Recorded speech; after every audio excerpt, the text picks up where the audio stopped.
Next है question number 10। यहाँ पे डेंसिटी दिया गया है, मतलब कि डेंसिटी का रेशियो दिया गया 1:3 एंड स्पेसिफिक हीट कैपेसिटी का रेशियो दिया गया है 3:2 एंड हमसे पूछ रहा है heat capacity per unit volume कितना होगा। तो हीट कैपेसिटी का फॉर्मूला होता है C/m एंड ये जो C होता है इसको बोलते हैं स्पेसिफिक हीट कैपेसिटी। ये स्मॉल c होता है एंड हीट कैपेसिटी को कैपिटल C से डिनोट करते हैं। तो क्वेश्चन के अकॉर्डिंग हम C लिख सकते हैं C इंटू एंड मास को लिख सकते हैं डेंसिटी बराबर मास बाय वॉल्यूम होता है, तो मास की जगह हम डेंसिटी इंटू वॉल्यूम लिख सकते हैं। जब B को इधर कर देंगे तो ये हो गया heat capacity per unit volume and ये हो गया स्पेसिफिक हीट इनटू डेंसिटी। तब सिंपली हम इसका रेशियो निकाल देंगे। इसको मान लेते हैं x1 एंड सेकेंड वाला को मान लेते हैं x2। तो x1/x2 का रेशियो होगा C1/C2, डेंसिटी 1/डेंसिटी 2।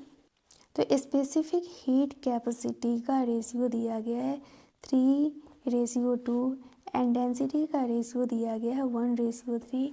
सिंपली इसको कैलकुलेट कर देंगे, आंसर आ जाएगा।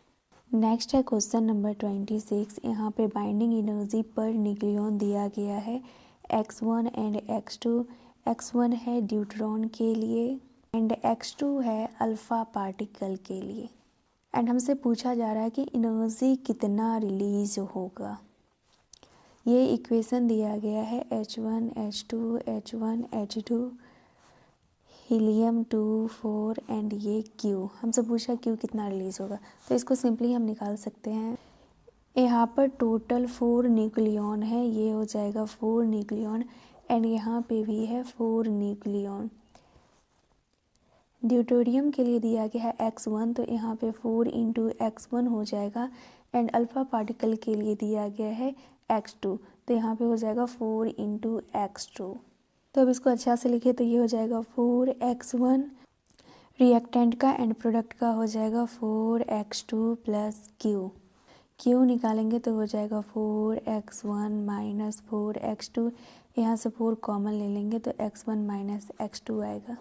नेक्स्ट है क्वेश्चन नंबर 27। इसमें भी बाइंडिंग एनर्जी पर न्यूक्लियॉन दिया गया है कार्बन 12 का 7.68 mega electron volt and C13 का दिया गया है 7.74 मेगा इलेक्ट्रॉन वोल्ट।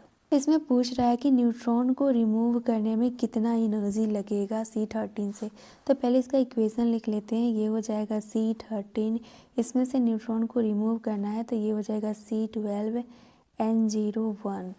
तो अब डेल्टा E हो जाएगा, मतलब कि एनर्जी हो जाएगा बाइंडिंग एनर्जी कार्बन 12 का and minus binding energy carbon 13 का।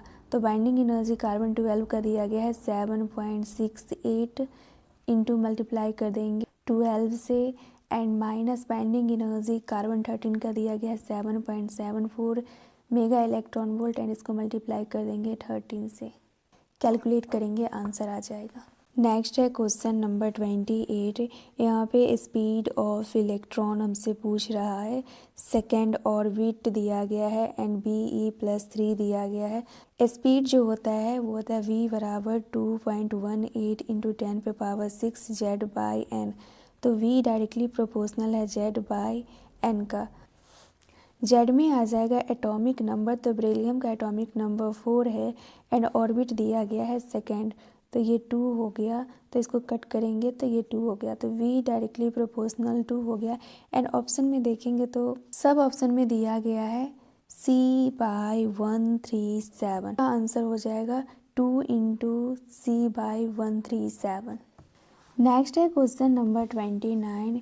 एक वाइब्रेटिंग ट्यूनिंग फोर्क है जिसका कि फ्रीक्वेंसी दिया गया है 500 हर्ज एंड एक रेजोनेंस ट्यूब है जिसका कि लेंथ दिया गया है 1 मीटर एंड वेलोसिटी दिया गया है 330 मीटर पर सेकेंड।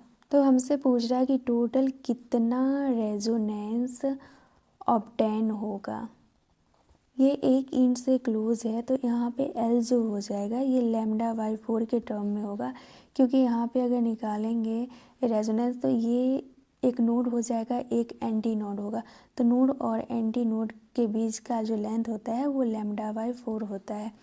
ये हो गया L1 एंड L2 जो हो जाएगा ये 3 λ/4 हो जाएगा। ऑड मल्टीपल होता है। जैसे इसका फंडामेंटल फ्रीक्वेंसी देखें तो ये होता है F=V/4L। इसको सिंपली हम याद रख सकते हैं कार्बन एंड ऑक्सीजन से।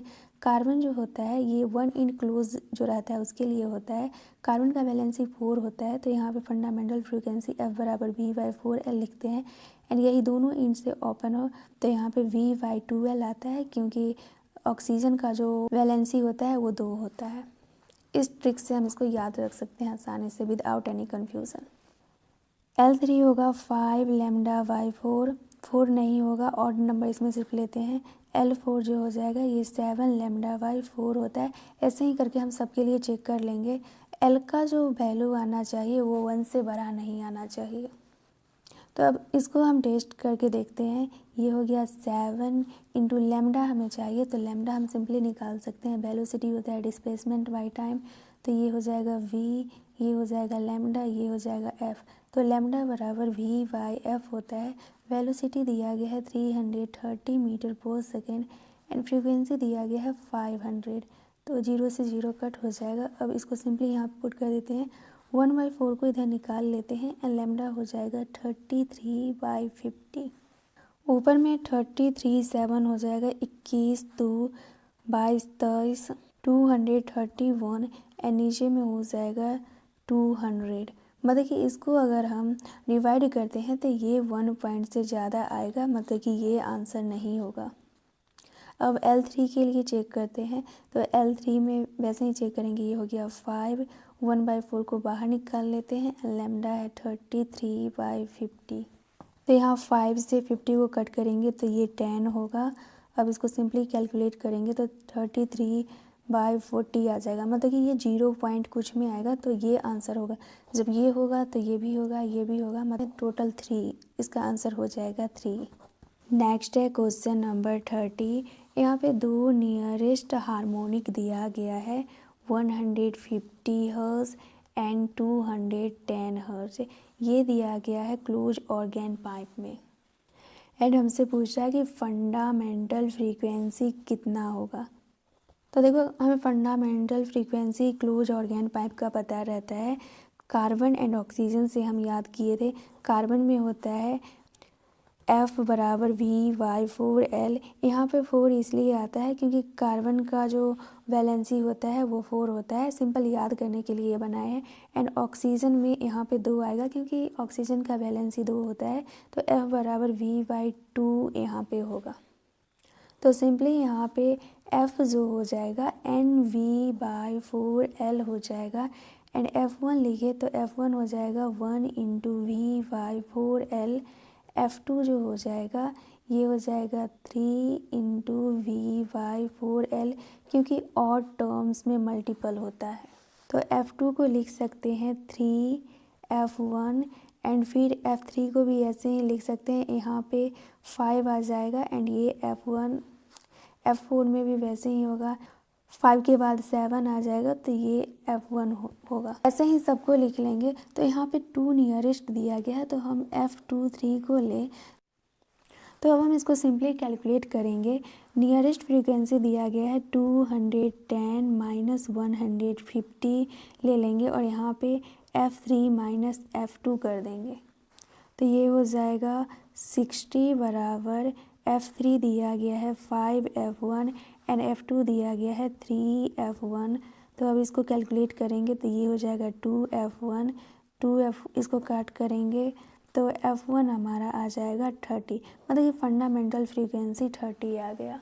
एंड यहाँ पे जो फंडामेंटल फ्रीक्वेंसी निकाल सकते हैं, शॉर्टकट से भी निकाल सकते हैं। यहाँ पे जो नियरेस्ट हार्मोनिक दिया गया है उसको माइनस कर देंगे। 210 माइनस 150 एंड इसको डिवाइड कर देंगे 2 से, तो ये आ जाएगा 60/2। 30 आ गया। ये क्लोज ऑर्गेन पाइप के लिए है। नेक्स्ट है क्वेश्चन नंबर 31। दोनों स्ट्रिंग दोनों साइड से फिक्स है एंड इसमें से हमें दिया गया है anti node 1, anti node 2, anti node 3 and anti node 4। तो हमसे इसमें फ्रीक्वेंसी का रेशियो पूछा गया है। जब ये दोनों तरफ से अटैच है तो इसका फंडामेंटल फ्रीक्वेंसी होगा F1 बराबर V/2L। ये जो है बस एक एंटी नोड के लिए है, दोनों नोड के बीच में बनेगा, ये रहा एक एंटी नोड। एंड फिर F2 निकालेंगे तो यहाँ पे 2 हो जाएगा एंड ये V/2L। यहाँ पे दो एंटी नोड आ जाएगा, दोनों नोड के बीच में एक एंटी नोड, एक ये रहा, दो एंटी नोड हो गया। एंड फिर F3 निकालेंगे तो ये हो जाएगा 3V/2L। एक एंटी नोड, दो एंटी नोड, तीन एंटी नोड। एंड नेक्स्ट है F4, यहाँ पे हो जाएगा 4V/2L। यहाँ पे 4 एंटी नोड आ जाएगा, 1 2 3 4, 1 2 3 4। एंटी नोड जो होता है दोनों नोड के बीच में होता है।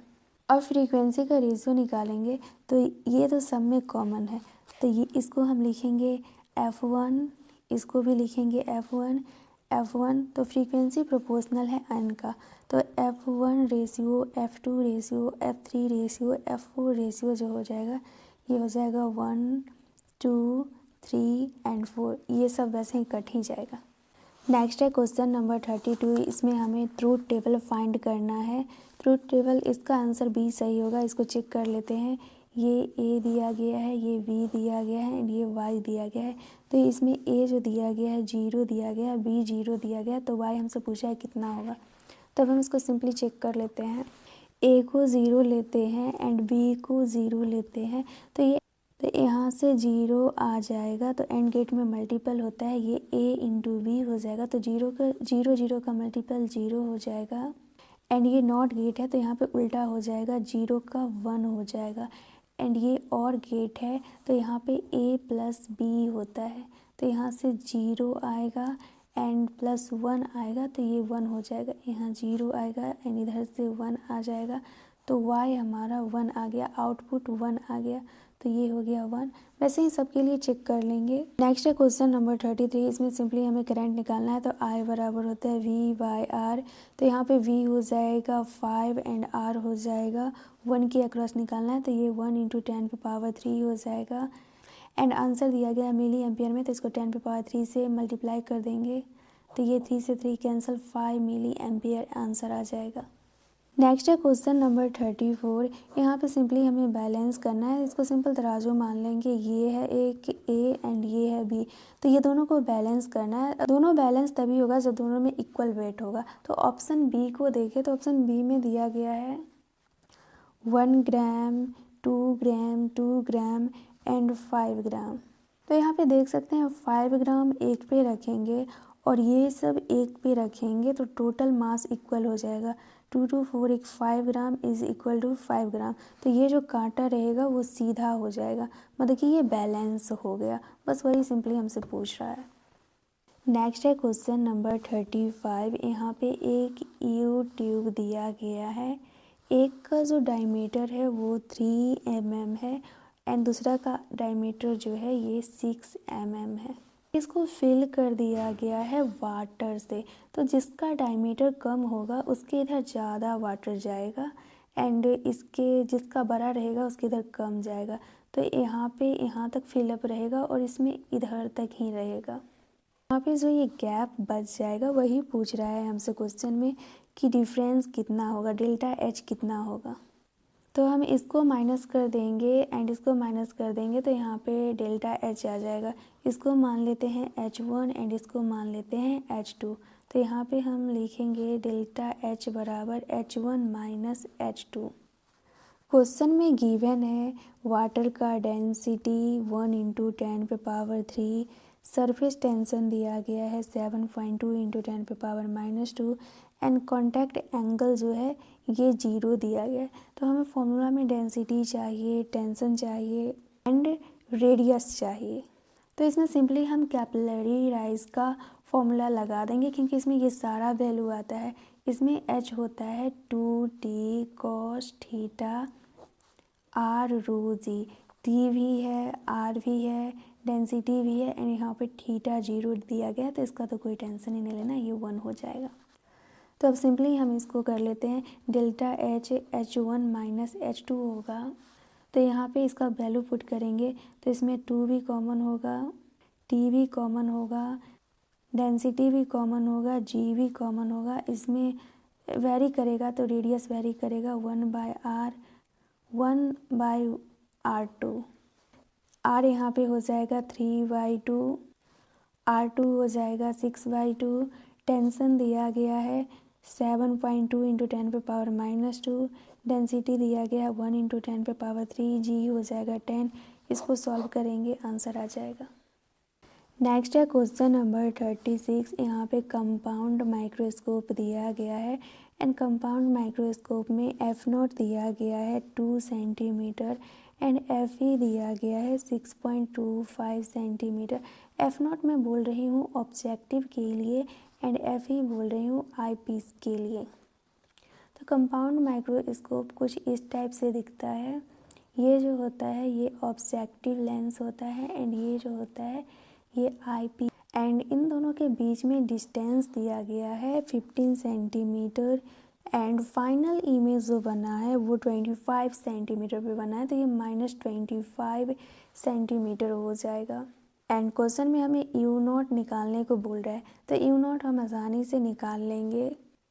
V0 होता है U0 F0 U0 plus F0। F0 हमें पता है, यहाँ पे हमें चाहिए V0। तो हमें पता है L जो होता है ये V0 प्लस UE होता है एंड ये दोनों के बीच में मॉड होता है। L दिया गया है 15 सेंटीमीटर। V0 हमें फाइंड करना है एंड यहाँ पे UE का वैल्यू आएगा फिर ये निकलेगा। तो इसके लिए हम सिंपल ये फॉर्मूला अप्लाई कर देंगे 1/F 1/V माइनस 1/U। ये सब जो लिखेंगे ये आई पीस के लिए लिखेंगे, तो F यहाँ पे हो जाएगा 1/FE बाई 1/VE एंड ये हो जाएगा 1/UE।